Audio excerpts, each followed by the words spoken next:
DXY is a chart that will show you the US dollar strength in relation to all other currencies in the world. So basically, if the US dollar gets stronger, so as we see this chart, we see it chopping up and up and up, then that means that all other currencies, when we go to convert them, are getting weaker against the US dollar. So as we see, compared to the Canadian dollar, the US dollar is getting stronger and stronger. So what we'll see in the Canadian dollar is that it continues to lose value against the US dollar, right? So this is the Canadian to US dollar graph.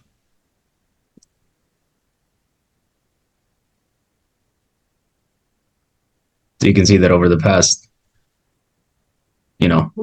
it's been choppy, but anyway, this is just one of the currencies that's used in the DXY index, which compares the US dollar's relative strength compared to all other currencies in the world. And I'm interested, actually. I don't normally look at this. But what you'll see, actually, so this is interesting. Since the beginning of the year, where we started over here at 102, the US dollar relative strength has come down compared to other fiat currencies. And what we see on the opposite is that Bitcoin is increasing in value since the beginning of the year. So that's a relationship that you're talking about, that people were talking about, that when the US dollar gets weaker, so when we see this chart come down, then Bitcoin rises in price or value.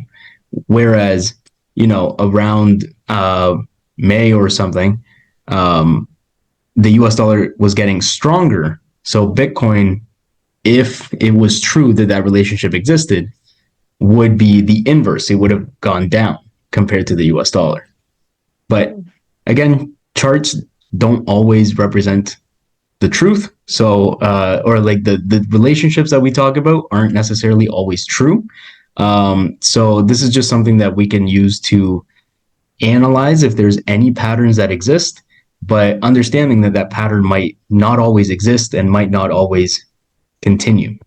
And what we see here is the graph that I just showed you, where in May, from the beginning of the year to May, the US dollar increased in strength, but Bitcoin also increased right after the ETF approval. Bitcoin increased. And the reason behind that is because there was a lot of money coming into Bitcoin, and you add almost a new variable into the formula, right? Never in history has the pattern had the Bitcoin ETFs as a part of their formula. So this kind of threw the pattern off, and you can't say, that there's a correlation between the US dollar strength and the Bitcoin price for a specific period of time. So yeah, just an interesting thing that people point out.